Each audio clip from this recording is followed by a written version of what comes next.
Hi guys, and welcome back to another episode of the Saxon Academy podcast.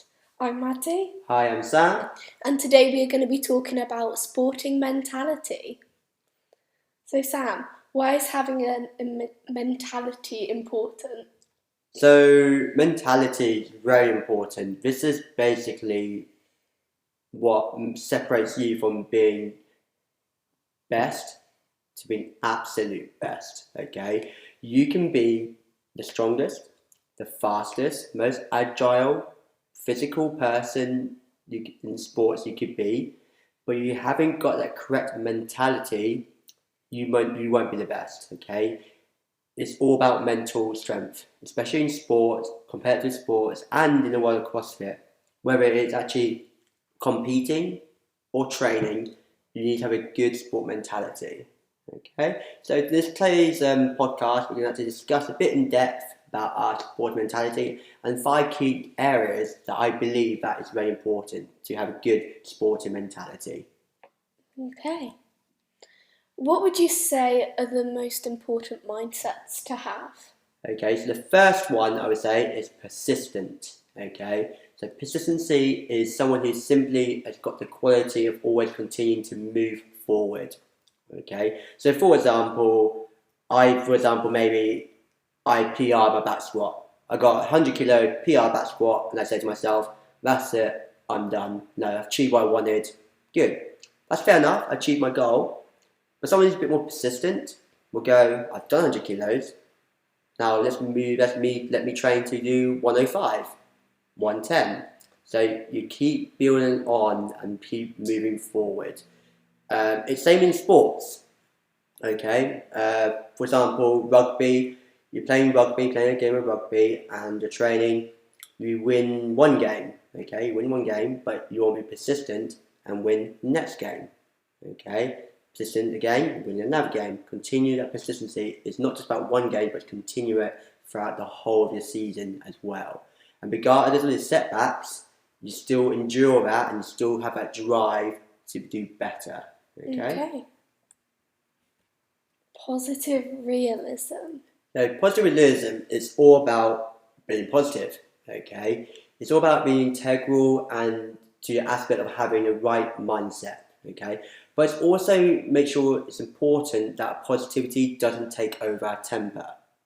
Okay, so for example, playing football, which I play, I'm very positive about my own team. I'm positive about my own ability, but it can always hinder you and get a bit angry because you make mistakes, stuff like that. So it's very, very important to make sure your temper is at level. You don't want to overreact to things, and being positive about yourself actually helps that. Okay, so for example, you make a mistake in Olympic lifting. You don't achieve the lift that you wanted to. You've worked really hard to try and get your PR, but that day you come in and you still don't get it, and you get angry. Fair enough, you get angry. You might actually set you back because you just think to yourself, "Hang on, I can't do it. I've worked so hard, but I can't do it. I can't keep doing it." Someone who's got positive realism will go, okay, I haven't got it today, but if I just keep trying, do few more strength sessions, bit more trying here and there, I will get it one day. Okay, so it's always staying positive throughout. Even if you negative experience, you still maintain that positive thought throughout. Okay. Okay. Humility. Yeah, so humility. Humility is basically about remaining hungry throughout, keep improving. This is someone who's still humble. It's a person who's always quietly confident in his or her mindset, okay? Yet it's always realistic in assessing on their strengths and weaknesses, okay? So for example, if Maddie here would say, I can deadlift 100 kilos, which she can, but then she goes, no, I can deadlift 150 kilos, that would be an inaccurate and non-realistic mindset of hers. So more realistic mindset, Maddie, would be, okay, I'm going to try and deadlift 105 kilos. I'm going to work towards that safely and take my time and work toward a more realistic goal. So she's not going to overestimate herself or his or her own ability. I attempted 105. Don't think I quite got it. No, you didn't get it, but it's very, very close. But you were humble about it. You didn't lose your temper. You stayed positive about it as well, didn't you? You're still working towards it. And I'll try again, probably in a few months. Or I'm very sure you soon. will. I think you will get 105, definitely. And you can brag to your brother about it as well. Right, vulnerability. Yes, vulnerability. So some people think that word vulnerability shows weakness, and some people actually, I totally agree, it can feel like that. But at the same time, guys, don't feel like that. But being vulnerable is actually a good quality to have. It means you're open to yourself that failing is an option. Okay, but you're not afraid to make mistakes. Especially in the world of competitive sport, especially team sports, if you make a mistake, your mistake could be costly, it could cause you to lose a point or anything like that. But it's okay to be like that, guys. Making mistakes is what we learn from. Same one in CrossFit, especially Olympic lifting. When we do Olympic lifting, the teenagers, they're not perfect. They don't do a lift all the time because we're human. We're not robots, we're human, and they need to learn. So when I coach them, and I see them, and I see someone failing, and I can see in their minds like, oh, I should get this. I can do the other way, but why can't I get this? But when you've got to encourage them and just say to them, it's okay, think about what you did. One good prime example is actually I PT'd her brothers, Brandon and Harvey, and we're doing the D-balls. D-balls are a heavy piece of equipment, basically a big round ball filled with sand, and this one weighed 40 kilos. And the objective of the task was basically just to lift that ball up and then roll it onto your shoulders. So it's a good strongman exercise. Brandon, after a couple of attempts, he managed to do it technically well, and he managed to do it properly. But Harvey, he had to really think about it. So the first couple of attempts, he couldn't do it. He couldn't get the technique right. And he actually started to get annoyed with himself. So it said temper. He was afraid now that he couldn't do it in his third, fourth, fifth go. But then I said to him, Harvey, it's okay, but just think about what you're doing, okay? Think about why can't you do it? And I broke it down with Harvey, and basically it was just a technique. It wasn't lack of strength or anything like that. You could physically do it, but it's just a technique, and you just had to think about what you needed to do. And after a few more attempts, he actually managed to do it. And then we did it again in another class. When we did, it was ratings or something, wasn't it? Oh yeah, I brought you guys inside. Yeah, and I got everyone at the end of the class to have a go. And Harvey, he managed to do it then.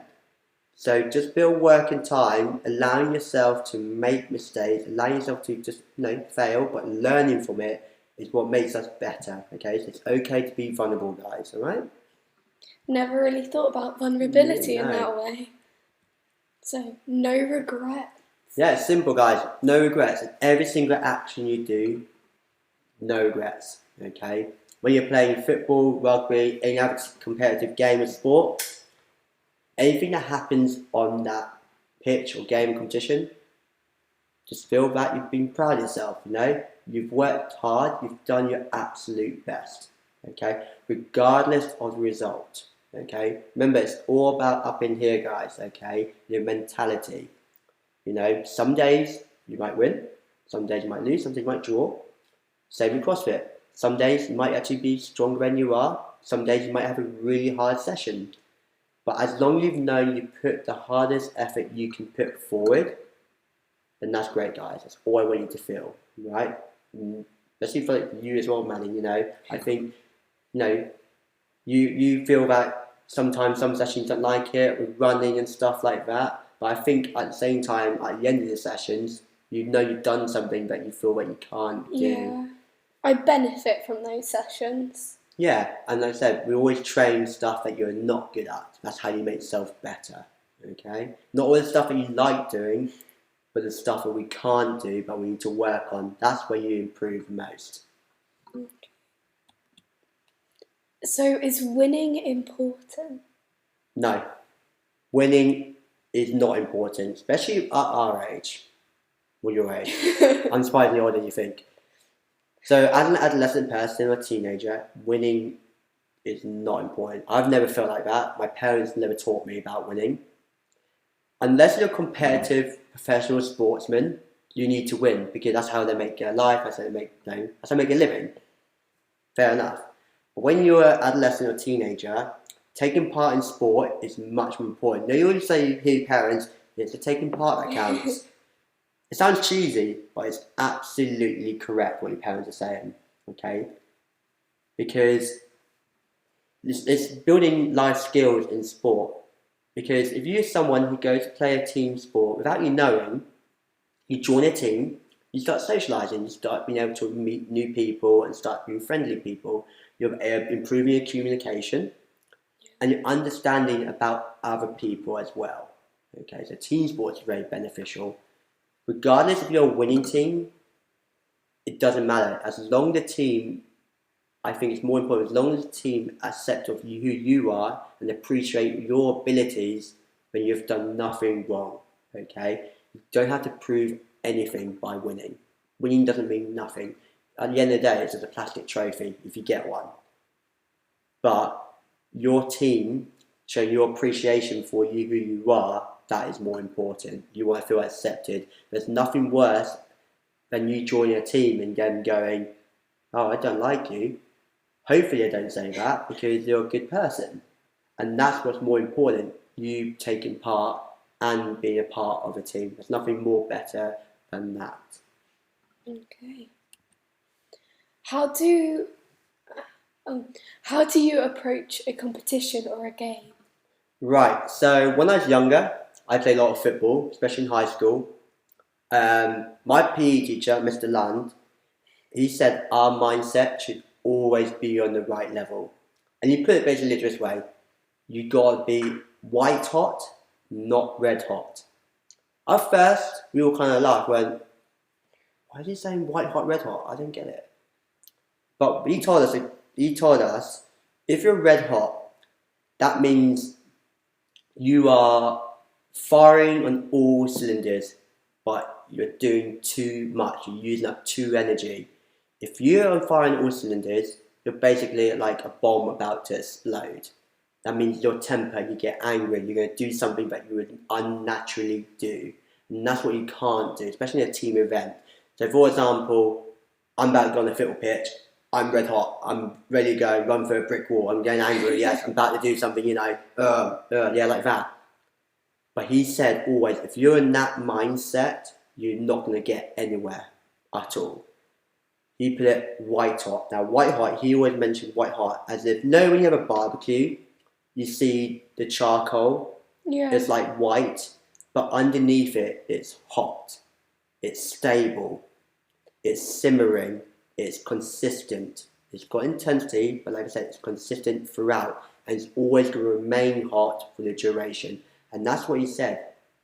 You're going to be able to physically do what you want to do, but you're mentally calm as well. And that's what white hot has always stayed with me. Don't be red hot, don't be angry, don't be shouting, layering like this, bursting out loud.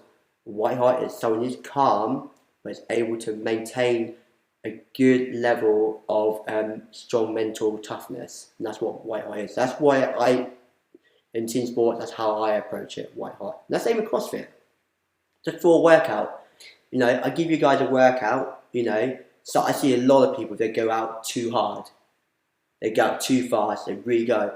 And they've used up all their energy, and then they're huffing and puffing, and the person who's maybe a few reps behind them, just steadily just catches up, and just, if someone's white hot, just cruises past them, nice and steadily. And that person, red hot, has gone too far, too high, too quickly, and he's just going to plummet down, okay? So think about that. We've all done that. Yeah, so I've done that before. Yeah, not gonna lie, I've done that before. So. I've done it. And also just have confidence in yourself, guys. That's it. Post competition, confidence in ability. That's all you have to do. Alright? Okay. So what is being complacent? Complacent. This is your worst enemy. You hear it quite a lot of times, maybe in your workplace, school, anytime. But in terms of sport, being complacent means that you're satisfied in your own ability. You're satisfied with the result. Say for example, at half time, you're winning 2-0 up in football. Half-time talk, you're like, oh, we're winning 2-0. I've done my job, don't need anything else.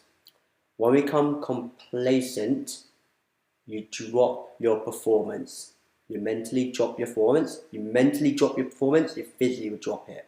So you may work just a bit less, you put a bit less effort in it, which mean the other team will basically play better than you. And if you don't keep that work rate up, you can do, in competition mode, you might not do as well as you expected, you become complacent. So when we do our workouts, Maddie might feel one day, oh, this is easy, I can easily do this, I'm going to do least minimum I can do, get by it. But then she does the workout, and then she might realise, hang on, I didn't work hard enough, I didn't benefit from it, because you became complacent. And that's something you should never do. I have been there, like lockdown on Zoom calls. Yeah. It's hot. We're in lockdown. Yeah. Yeah, it's like not in the mood. Just sail through it. Yeah. Totally agree, that does happen. But that's the one thing that you can't do is become complacent, guys. Always work your absolute best. No matter what, in sport, working hard, school work, homework, training, no matter what, never become complacent. Okay. So I think that's it for our podcast today. So thank you so much for watching, and we hope to see you soon. Yeah. Remember to subscribe and comment below our video, guys, and we'll see you soon. Right. Bye. Bye.